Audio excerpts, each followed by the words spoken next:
Hola.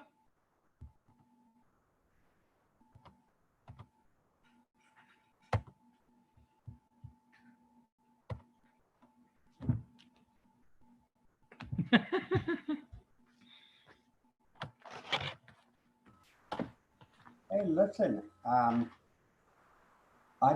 digging a hole about 2 feet deep for that post, Yeah. and along with where the cinder blocks are. So I went ahead and called 811. So far, Black Hills has been here. They marked the wrong side of the yard, Oh, for complete. crying out loud. And so Yeah, I they, have post hole diggers if you need them. huh? I have post hole diggers if you need them. Uh, there's so much shell here. I think I'm gonna have to use a pickaxe. I have a breaker bar too if you need it. Yeah, I've got one of those too. So I got things, man. yes, you do, Mr. Gregory. How are you? Hi, Tom. I'm sorry I wasn't able to get back to you yesterday, Yeah. but I want to come over because we're about to close on the 5 properties there, and on 5th Street, 6th Street, and 8th Street. And so you're going to hear me loud, and I'm going to roar loud because I'm not too happy. And now that I'm front and center, I need to strategize and work with you guys. So we'll talk more about that. Oh, really? Okay. Yeah, our family decided to form an investment group, and we're investing in all the neighborhoods of Pueblo. Excellent. Yeah, so we started with the east side and the west side. So I'll share with you that information. I appreciate it. Thanks. Are these going to be you? I thought you said for low income. Excuse me? You had said these were going to be for low income families. Is that Yes, that's the direction that we're moving, because we want to do new construction for multifamily, and we want to do low income below market. We want to do artist and also senior. So the demographics will be different depending upon the nature of the project. Okay. Well, I'm both of those, kind of. Well, there you go. Then you get 2 tickets.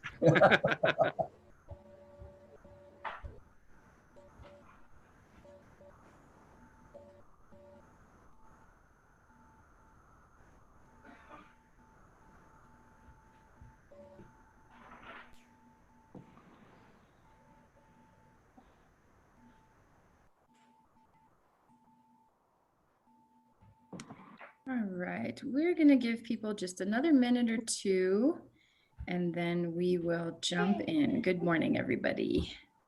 Hello. Give me a thumbs up if you can see my screen. Give Yes. me a thumbs up if you can hear my beautiful voice. Thank you. All right. We'll give it just another minute here.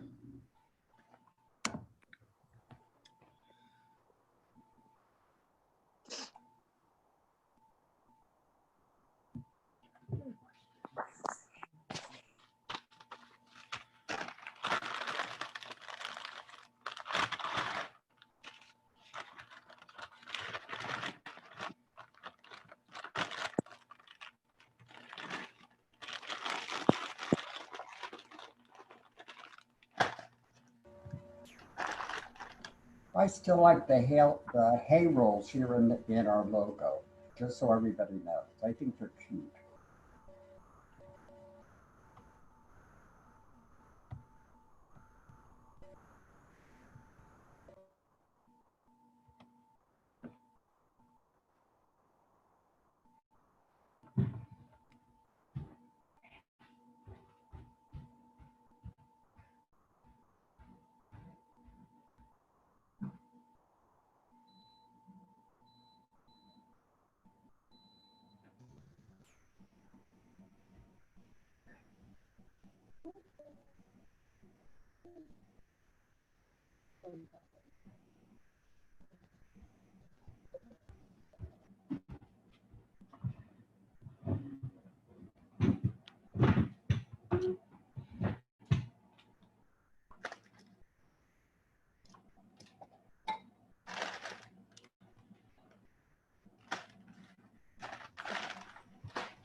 Monique, if you're talking to us, we can't hear you. You're muted. Oh. Okay, thanks, Tom. Appreciate that. Yeah, I was saying that there aren't too many of us on the phone this morning, so why don't we just go around the room and say good morning to each other? And I'm just gonna call on you based on the way you appear in my list. Maybe, you know, your name. I think we all pretty much know each other, but maybe why you're interested in this information. So that can kind of help me guide my narrative as we go along. And Derek, you're at the top of my list. Me? Well, I guess I'm here because I'm curious to see what the results are. It's going to be a guiding light for some of our work that we're going to be doing in the future. So I think it's important for us to know kind of what's involved. All right, Tom? Now, I'd like to see as well what it is, I don't know, did we do demographics as well, what the demographics look like as well when we're doing this, and I guess where we're missing the boat. That seems to be my biggest concern because we miss the boat too often. We don't ask the right questions sometimes. So. Okay, Greg? As part of as the creative consultant for Water Tower Place, of course, you know, food accessibility and wellness all play very much in our story. And my family, actually, my brother and my parents, we actually formed an investment group, and we've just purchased numerous single-family homes all throughout Pueblo, 3 of which are on the east side. And I've been very much interested in making food accessibility, you know, a priority on the east side. So we're looking to really work with the community over there. So all of this information is going to be really helpful for making some thoughtful decisions. Linda? Hi, this is Linda Tremblay, and I'm on the Pueblo Food Council. And the exciting part for me is that these scans were envisioned probably almost a year ago. And so I'm excited to hear the outcomes, and of course, am grateful for the assistance and finances that were provided through Colorado Health Foundation, which enabled us to do this. Thank you. Okay, and Kelsey? We're just doing an introduction and why you're interested in this information. Gotcha. Sorry for being late. My name is Kelsey McElroy, and I am a resident of Pueblo, and I was initially involved when with the Food Council when things first started getting going, but had a baby and have had to step back. So I'm just really curious to see what you all have found so far. Congratulations. Thank you. And Gabby.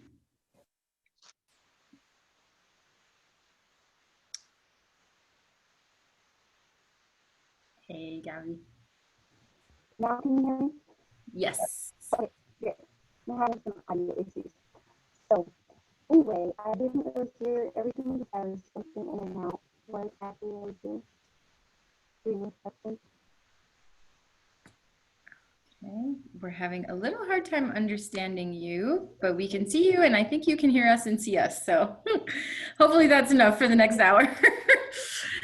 Okay, so a couple of folks mentioned food access, and just want to clarify that this is our market scan webinar. The food access webinars were last week, so I've put the recording in the chat there for you. And I'll send around an email later this week with just a roundup. But if you're interested in the food access survey, feel free to watch that webinar there. And let me share my screen again, and we will go ahead and get started.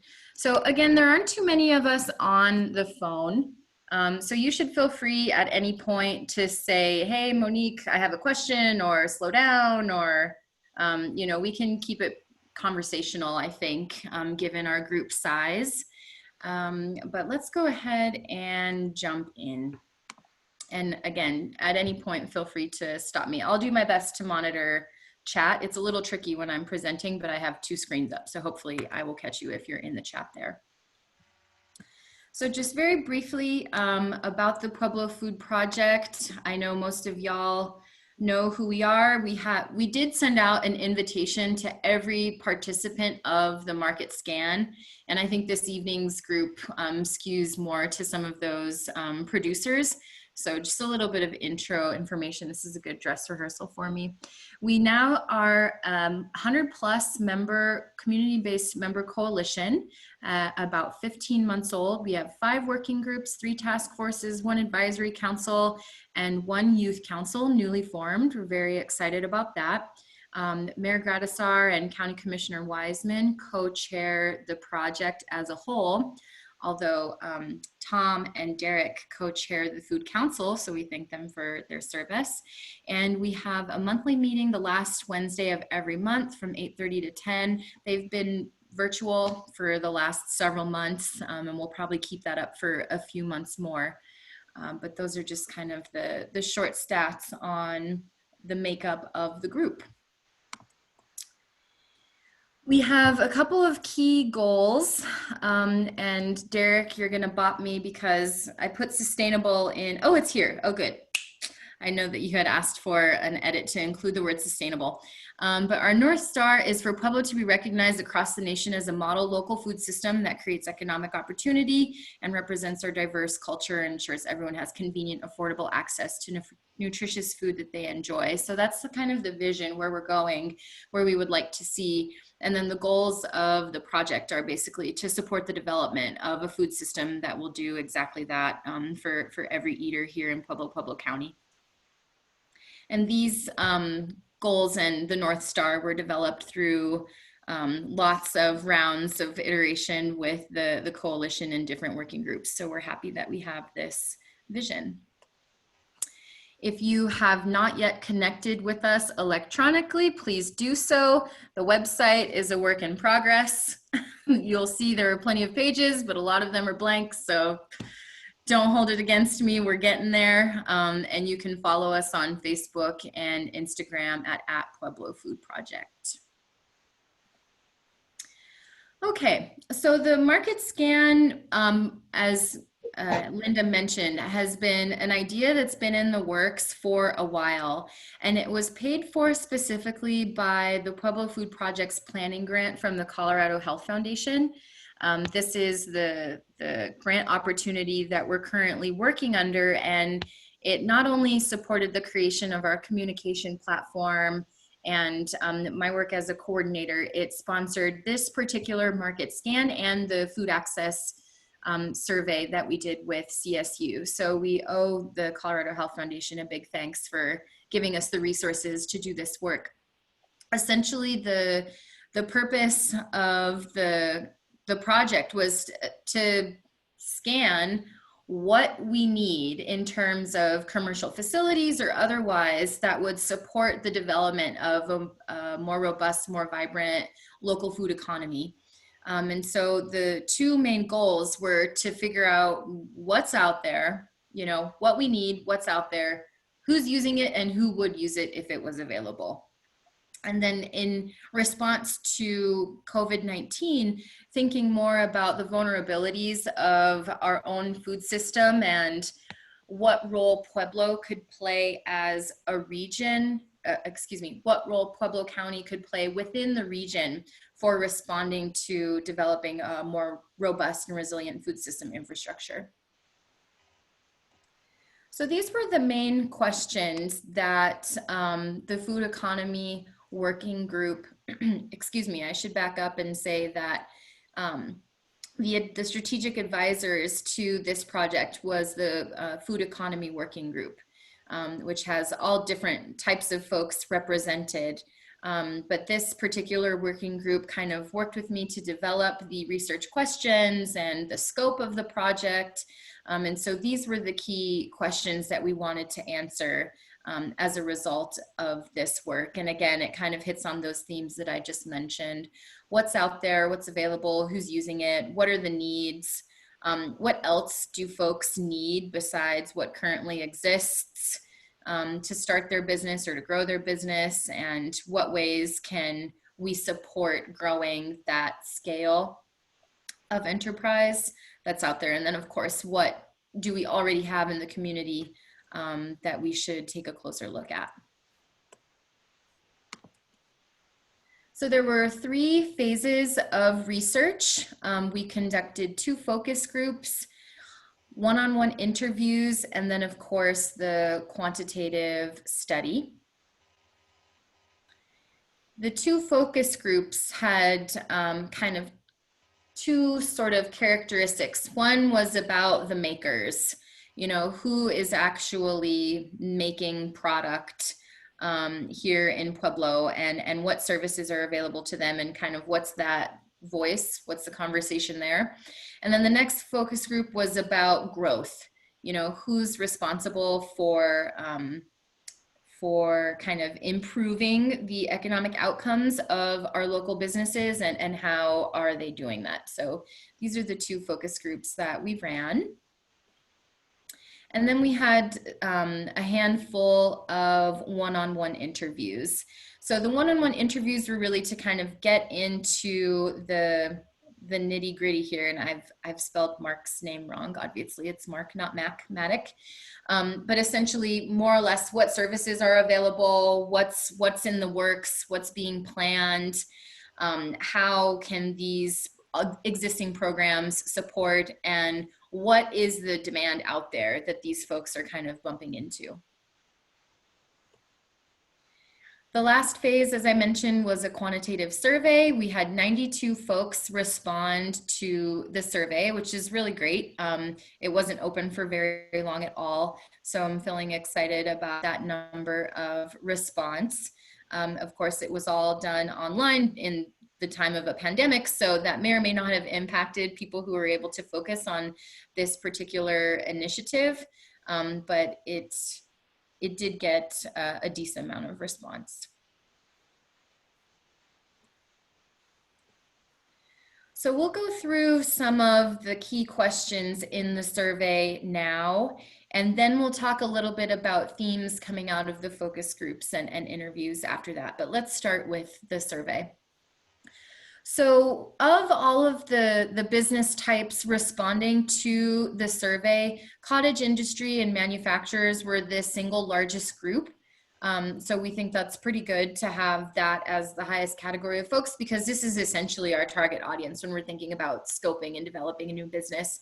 Then restaurants, food trucks, and caterers under that, followed by some other manufacturers. We got some farmers, praise be, that some farmers actually responded to the survey, and some that identified as non-chili growing producers. So that's really amazing as well. And then a couple of meat producers, dairy producers, and a couple of processors as well. In the other categories, so you see the other category is kind of like the largest catch-all there. And so the list over to the left of the screen is kind of those folks who identified themselves as other. One piece of data that was very encouraging was to see that by and large, the majority of folks responding to the survey are either interested in starting a business or growing their business.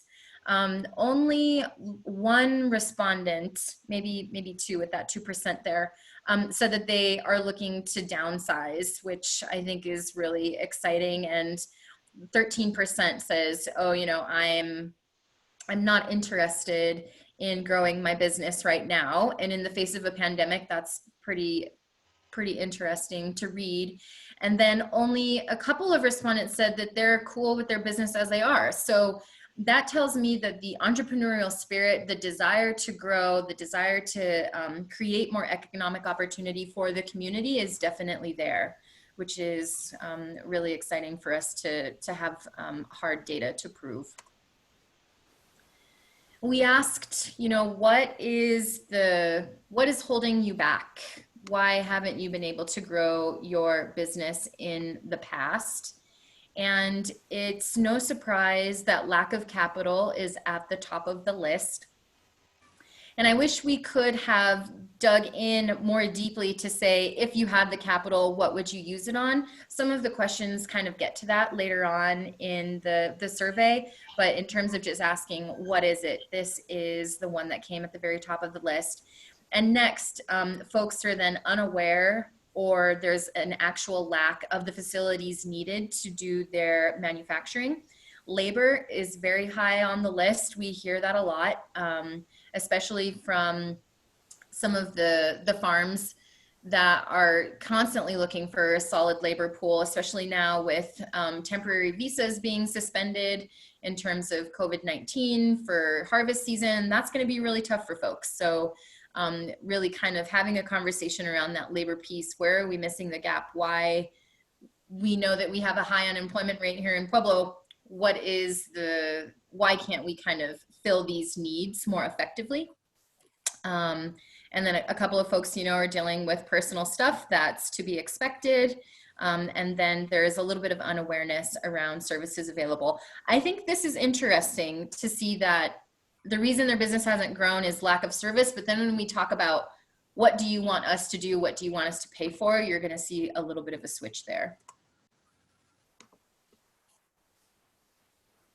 Any questions before I move on?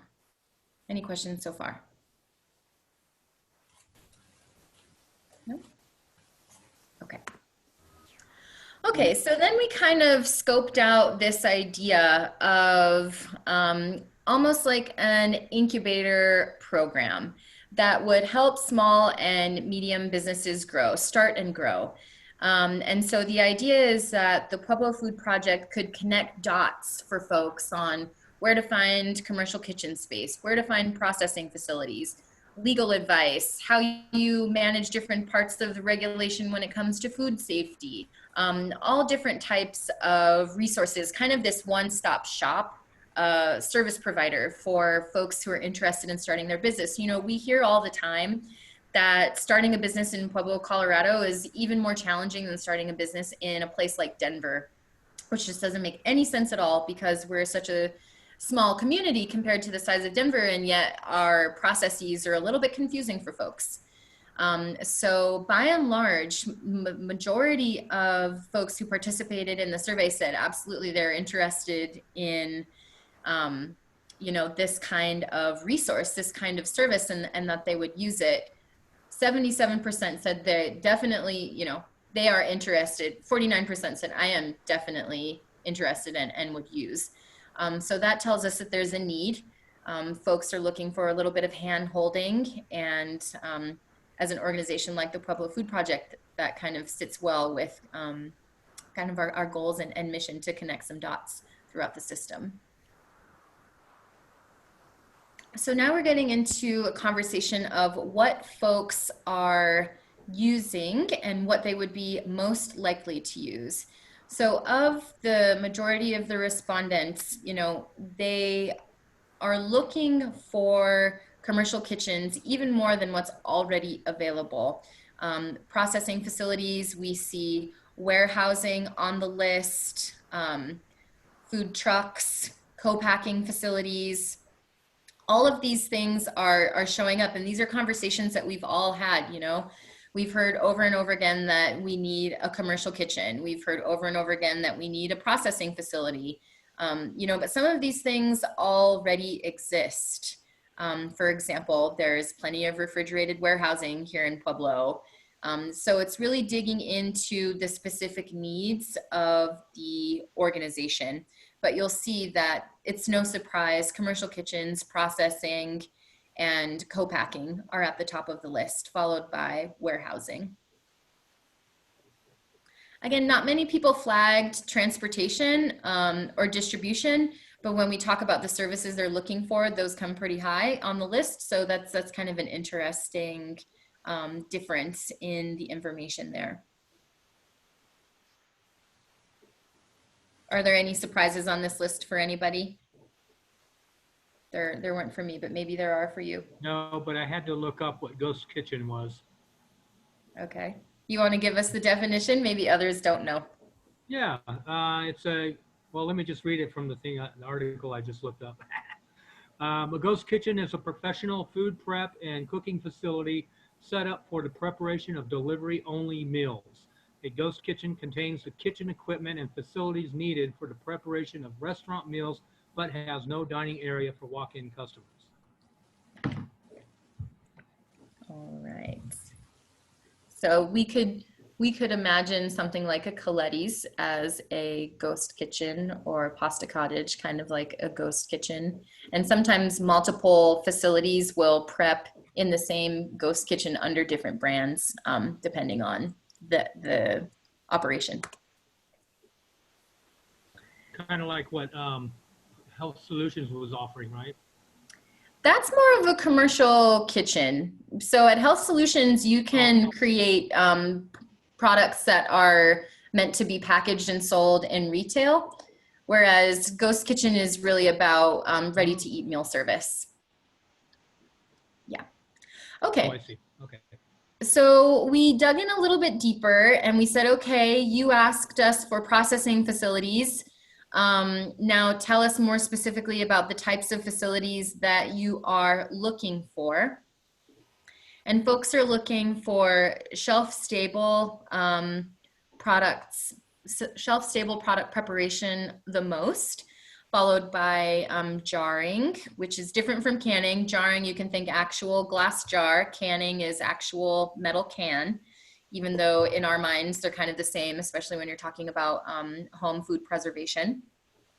And then multi-ingredient frozen products. This would be something that you'd find in the freezer aisle that has several ingredients to it. It could be a pot pie, it could be a mix of veggies, but just the capacity to do some mixing rather than single line, single item. Cut and pack, which we know Russ Davis is out there by the airport and they're kind of servicing that need a little bit. Juicing, which wasn't very high on the list, and then single ingredient frozen product.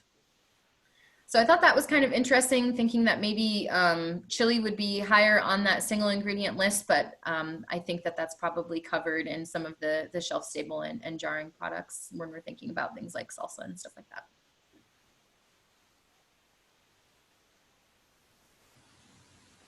Next, we talk about services. So we asked, again, what are you currently using and what would you use if it was in Pueblo and it met your business need? And the list is almost ordered in the exact same way. Well, not really. I take that back. You see that accounting is at the top of the list, followed by marketing and advertising, and then legal advice. But when we ask people what they are looking for, really what they want is marketing and advertising, followed by business consulting or accounting, and then distribution.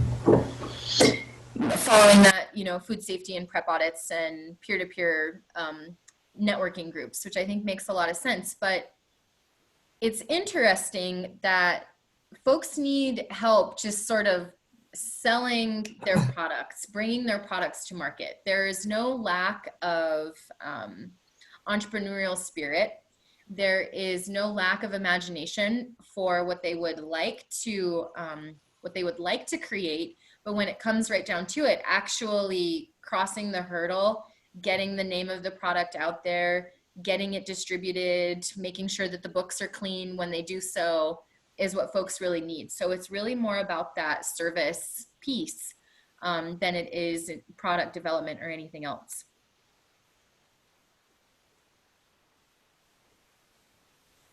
And then when we asked, okay, if all of these services were available to you and the Pueblo Food Project could sponsor pick only one service, what would it be? The very top of the list was marketing and advertising, and then it was distribution. So even though folks say they really need help with business consulting and they really need help with accounting, it could be that they know those other services out there exist. Those resources are already available in the community. But what they're really looking help for is marketing and advertising, pitching their products, getting the name out there, and then the actual distribution mechanism. So we've heard this before, right? We know that it's easier for institutions like PCC and CSU and the hospitals to buy from these large distributors. We don't have an entity here within Pueblo that says, hey, I know all of the products that are being made here in Pueblo, and here's your menu, order off of this, and I'll deliver it to your facility. That isn't happening. And then if you expand that, if you're a small business and you're trying to just make the product, you're in the kitchen all day, you're packaging it up, how are you supposed to be thinking about getting on the books for Whole Foods or getting on the books for King Soopers or getting on the books for these national chains when you can't just walk into the grocery store and say, hey, do you want to buy my blank? That's not how it works. You have to go through this national web, a regional web at least, to get on the shelf in some of these places. So very interesting that what folks really need support, what they would, I'm going to take that back.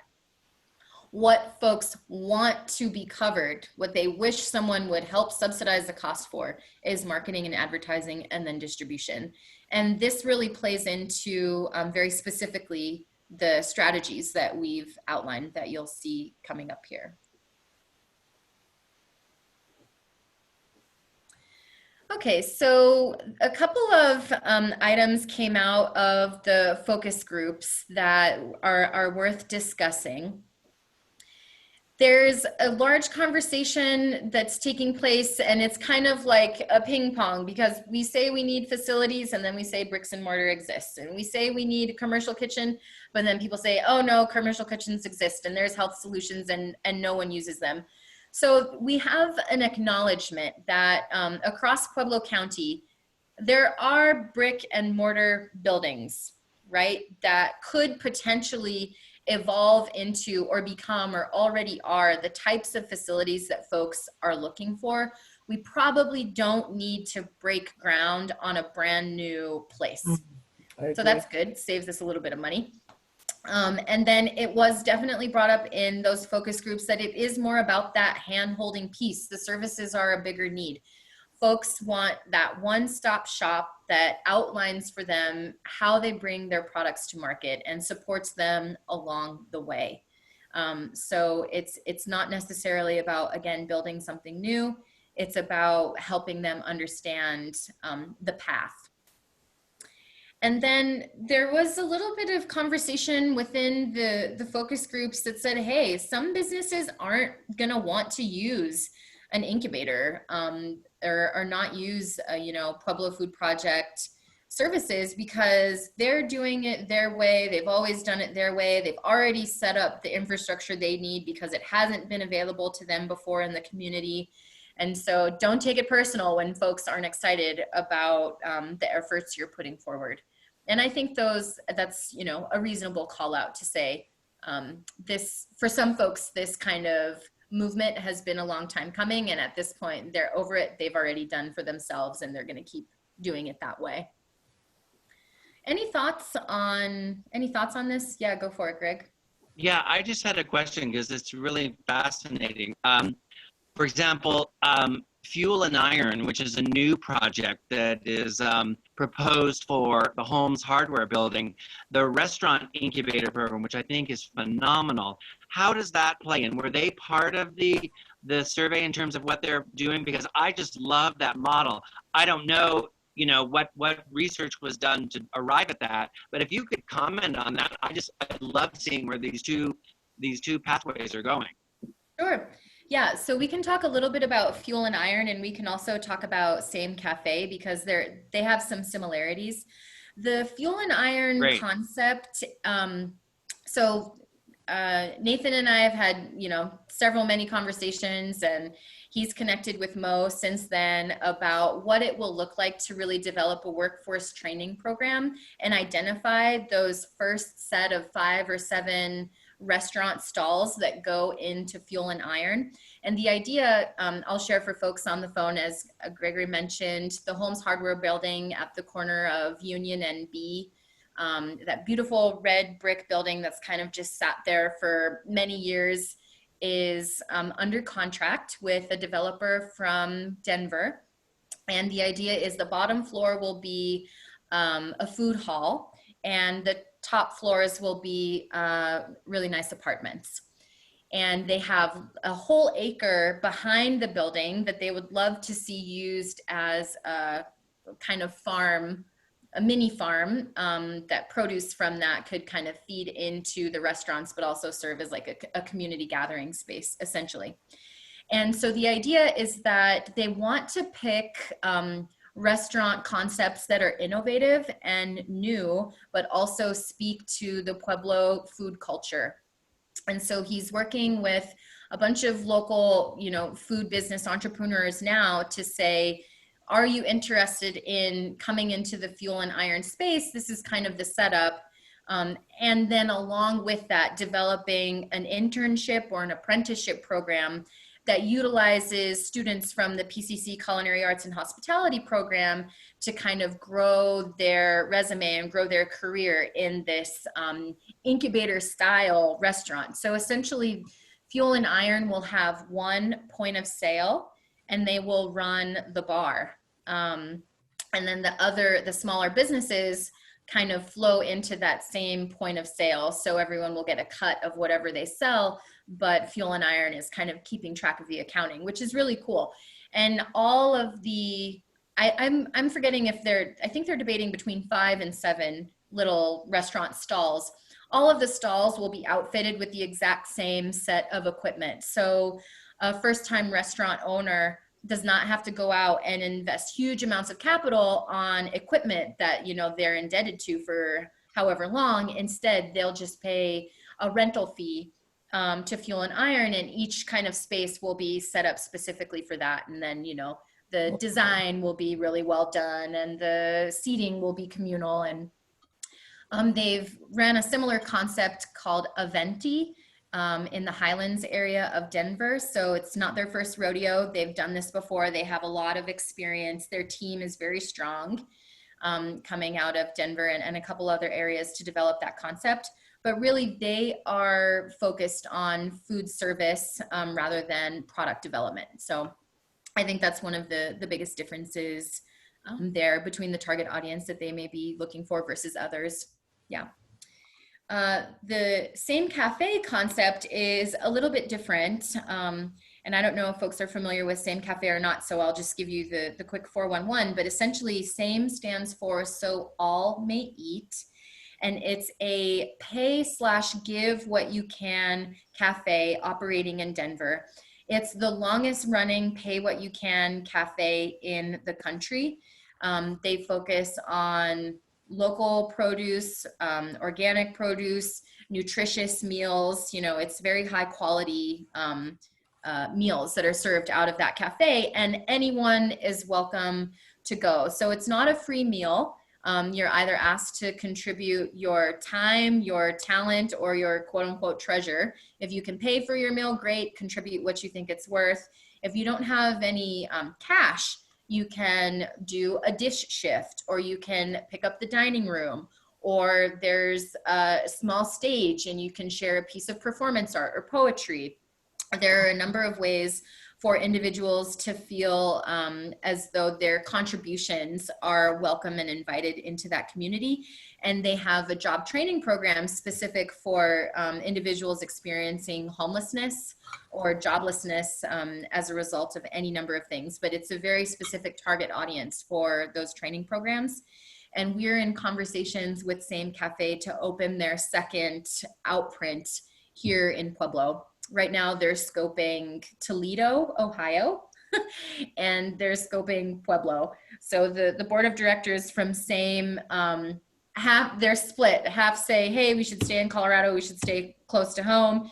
And then others are saying, no, we need to take this message out there. We need to go beyond the Colorado reach. So the Pueblo Food Project is showing up to the table and saying, hey, assuming we get our Colorado Health Foundation's implementation grant, which we had our interview last week, I can fill you in on that later, but I think it's very likely that we could get some funding from them. And so the Pueblo Food Project has made a commitment to Same Cafe to say, this is something that our community is really excited about based on the conversations we've had in working groups and otherwise.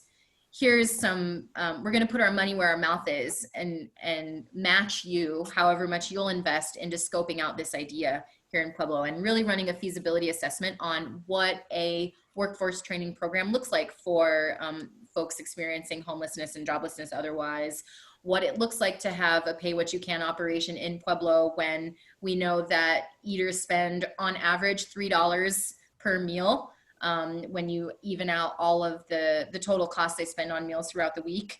So how can this actually run? And then really developing this local food system web to say, one of your priorities is to highlight healthy, nutritious meals using local ingredients. Where are you gonna get those ingredients from? And how do we kind of create that mechanism in order for you to do that? So a couple of different sort of activities going on there. And I've really jumped ahead and started talking about strategy, but to answer your question, those are kind of the differences. Thank you. Okay, let's keep going here. So in the interviews, the takeaways were a little bit different. Again, we hear that facilities exist, and we want to be really mindful that just because a building is out there, that doesn't mean it's ready for food production. You know, council member, Pueblo Food Council member Keith from Springside Cheese said very clearly, yeah, you got a lot of buildings, but none of them are going to pass FSMA today. So, you know, we really want to keep in mind that facilities are there, but they might not exactly be where they need to be to produce food that is ready for sale. Although some of them are, and some are on the way, like the project that Greg's working on at Water Tower Place. And services exist as well. We have Skill, we have SBDC, we have all of these organizations out there that can support. But really, the key is about communication and education.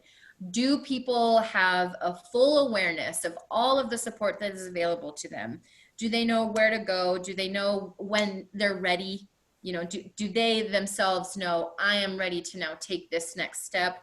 Or are folks kind of bootstrapping it, doing it on their own, you know, kind of falling into this Pueblo style of very siloed sort of work efforts and not really celebrating collaboration. So that has come up a lot, not just in this work, but across many other areas of the food systems work that we're talking about. And really, we want to respond to this, this trend, if you want to call it that, and say, hey, let's work together.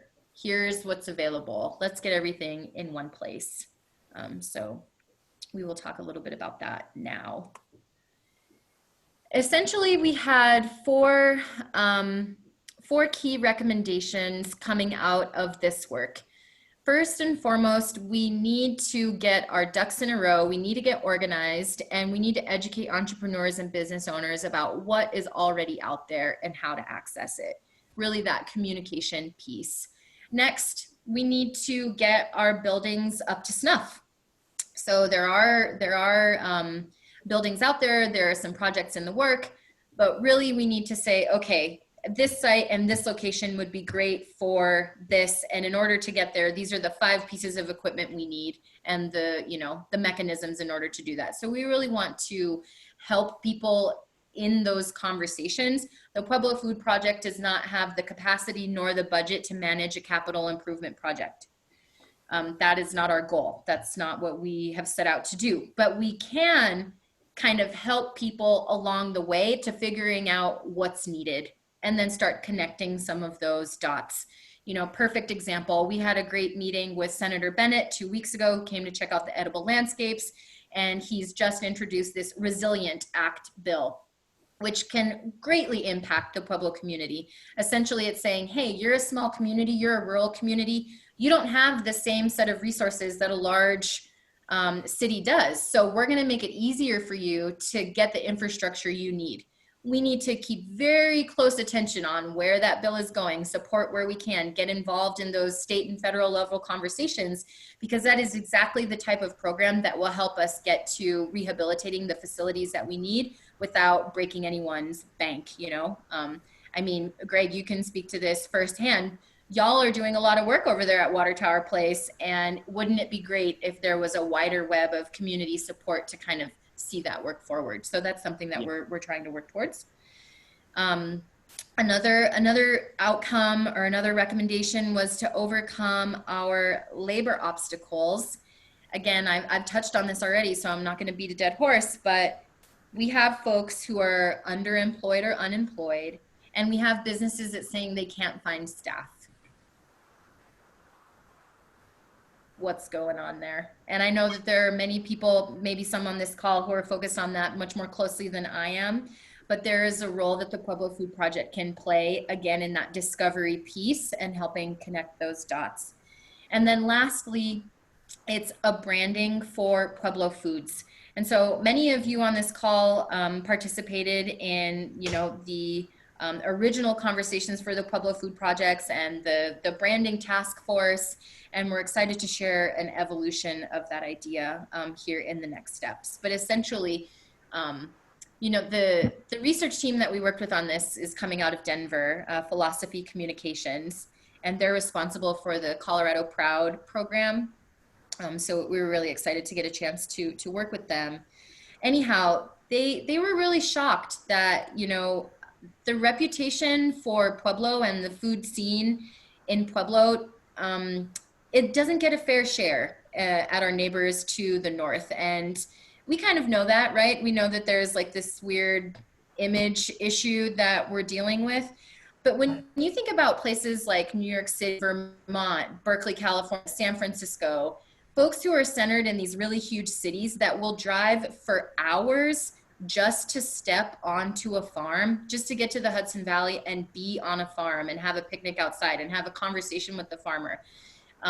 There's no reason that we couldn't pull that sort of like foodie interested group down from Denver, down from Colorado Springs to say, check out this pop-in scene. Look at what we have. This is, our farms are right here. Yes, you're going to eat it in our restaurant. Yes, it's very unique taste, very unique flavor.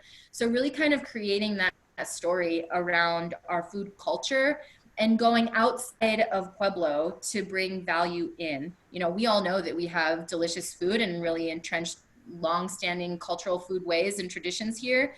But do our neighbors know that? No, they're driving by this 110,000 person town on the highway to get to wherever they're going, Taos, Santa Fe, and they're passing right by us. So how do we change that? How do we create this story to make it a destination like some of these other smaller locations have that are situated close to big cities? Okay, so. Monique, could I just bring something up real quick? Yeah. Especially concerning this last slide with the facilities. You know, I've been working here in Pueblo for a while. I've looked at different facilities. I've had conversations with different owners of buildings, empty buildings that were empty then and are empty now. Part of that issue that I keep running across, and it's just a sad thing, is this old boy mentality. And how do we get past that? I had one place we were looking at, we had the money even all set, and we were told after everything broke down was, well, you know, this isn't what I want for this building, so thanks, but no thanks, and the money was there that he was asking for. How do you, maybe this is for another conversation, but how do we get past that, I guess, sometimes? It's been a stumbling block for me a couple times. Yeah. Do folks on the phone have thoughts on that or comments on Tom's question? I can mention just one thing. I'm currently the vice chair of the Historic Preservation Commission for the city of Pueblo, and soon in the coming weeks I'll be the chair. one of the platforms, and this would just address historic properties, but I think it would be universal, is, you know, my whole platform was adaptive reuse of historic properties. It was economic development and tourism. And that's kind of what I call the sweet spot. And what we're actually doing now is we're developing actually kind of a marketing and educational campaign to really talk about these three prongs. But it does address that one issue of just understanding capacity and what can be done with a lot of these historic properties. So it isn't just about the commercial side of it, but on the housing side, we're introducing the international existing building codes. And this is what Europe does and other international cities do, because you can't use new building codes and zoning for a structure that's been around for 100 or 150 years. Europe's been doing this forever, you know, with buildings that are 600 years old. There are pathways to variance. So this whole notion of variance is usually what bothers a lot of these quote unquote feudal lords, these old boys. So it is something that we're discussing right now. And I think all of this really plays into a great critical mass. So I look forward to kind of understanding how we can really harness this. But that's something that we're doing with the Historic Preservation Commission. Other thoughts on Tom's comments? My response, Tom, is that we need to re-inspire, reinvigorate, and bring new folks to the table. Because I am experiencing the same mentality, especially in the farming community.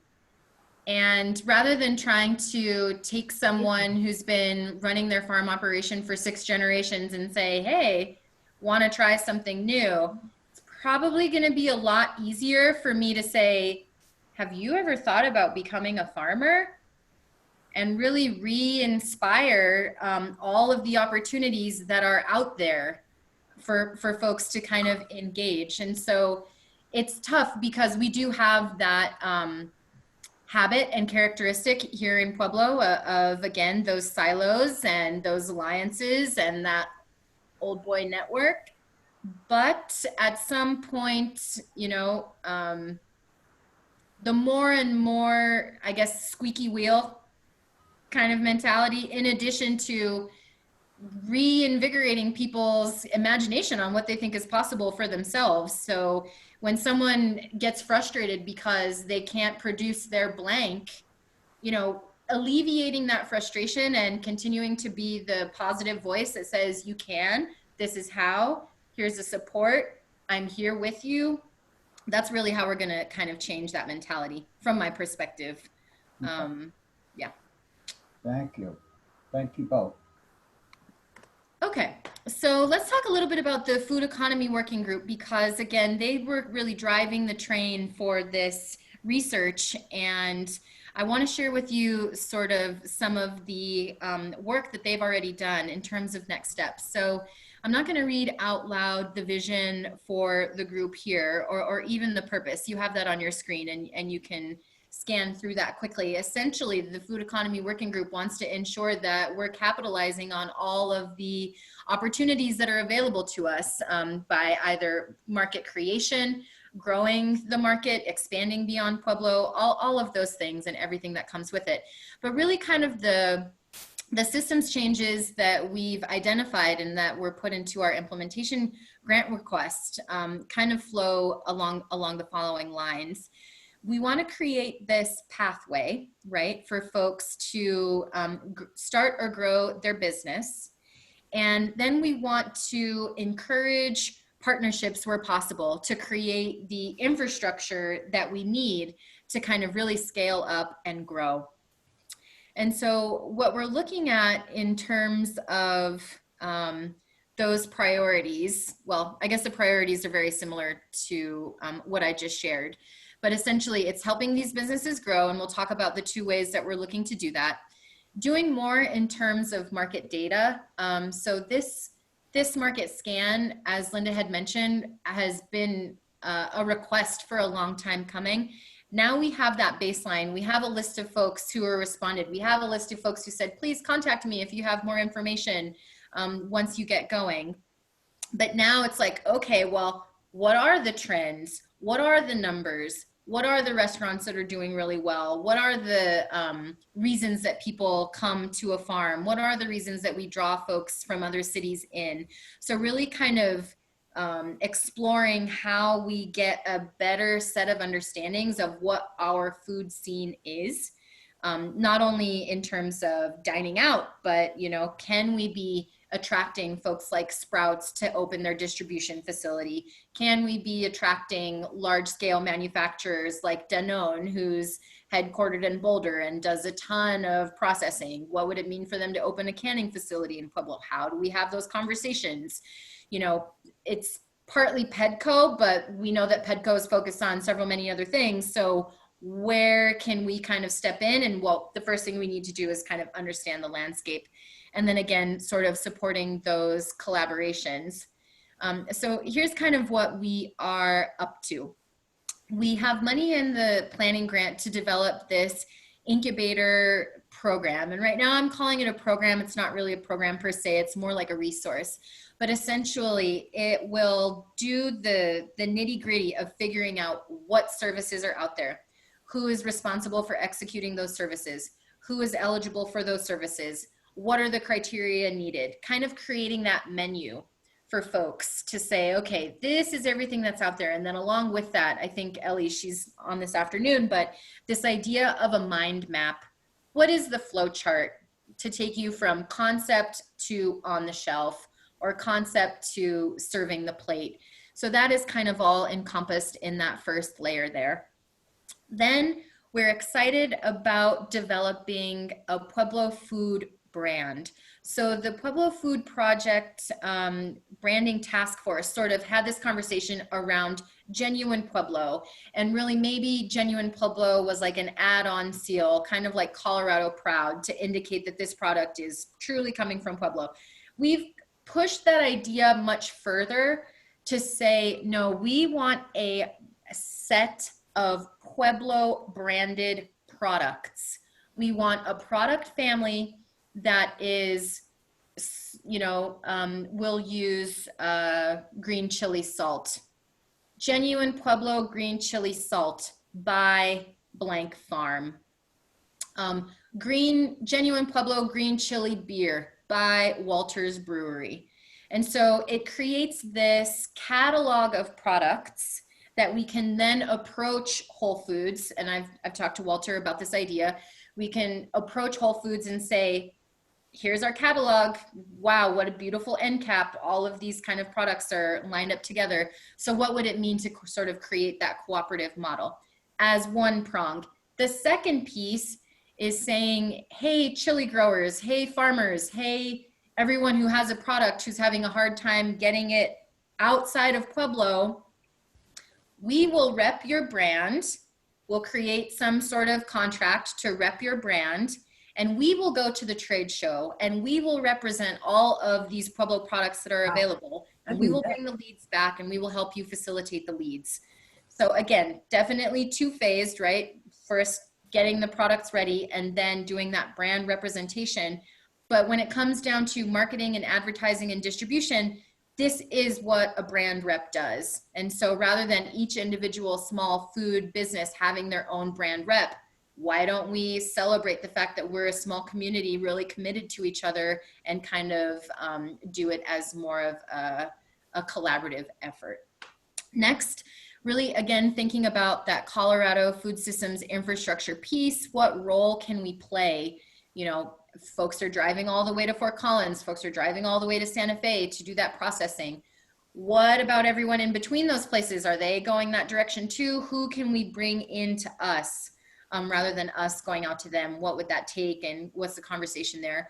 I know that these conversations are very exciting right now at the state level because COVID-19 has just put a huge light on the vulnerabilities within our food system. So it's exciting for us to be at the table to say, no, Pueblo has exactly what you need to develop a more robust regional food system. So we're kind of talking about that. This is an idea that we floated in the food economy working group in a couple other places, and you know, who knows if it'll go anywhere, but hear me out. So Pedco incentivizes businesses that want to come into Pueblo and then sell their products out. But what about the businesses that are in Pueblo and buying products from outside of Pueblo and bringing them in? That's lost market opportunity as well. So can we work with Pedco? And I know this isn't an overnight thing, but can we start conversations with Pedco to say, hey, can we incentivize businesses who, instead of bringing product from outside in, are buying locally, as opposed to that, you know, import? It's going to be a large conversation. Who knows if it'll go anywhere, but folks seem excited about this idea, so it's not going to hurt us to try and scope that out. And then lastly, and this red line should probably go across all of these things. It's not necessarily phased like this, but how do we develop our Pueblo food culture outside of Pueblo and get folks excited about who we are, what we're up to, beyond things like only the green chili and the state fair. Are there questions on that? Or we are very close to time. I don't want to keep folks over. We have about 2 minutes left within the hour, but I'm happy to take a couple of questions on that if there are any. I just have one quick question in regards to Pedco. I just think that is such a brilliant positioning, because, you know, every time you mention Pedco, all you hear is primary jobs, primary jobs, primary jobs. So I love taking that and really shifting that conversation. Good luck with that, but boy, that's a nice approach. No kidding. And I know, this is Tom, I know, having had conversation with Jeff Shaw there at Petco, at one point late last year, there was a conversation if they were going to change, they were going to have to change their charter, their bylaws, whatever you want to call it, their whole setup, and that there had been a conversation at one point. Is that something that they were looking at doing? So Monique, you go get them, okay? Because I'm gonna try. You know I'm gonna try. Okay, so I don't want to keep us over. I will flag for you. These slides will come out, and I've included an appendix. I'm not going through the appendix on this presentation, but it's really a direct response to our research questions that I outlined, in addition to some of the verbatim open answer questions that I found pretty interesting. There's no like identifying information. For example, you won't know who said what. But for folks who are on the phone and want to take some extra time, I found this to be very interesting. So I've included it as an appendix. And just a friendly reminder that we have our larger coalition meeting next Wednesday, 8:30 to 10. It'll be online. If you have any questions, don't hesitate to contact me. And otherwise, thank you very much for taking the time. Hey, Monique, I noticed on the calendar that there's a meeting this afternoon at 1 o'clock. That's Food and Farm Literacy and Education Working Group. Okay. All right. Thank you. All right. Y'all have a great day. Thank you, Monique. Thank you.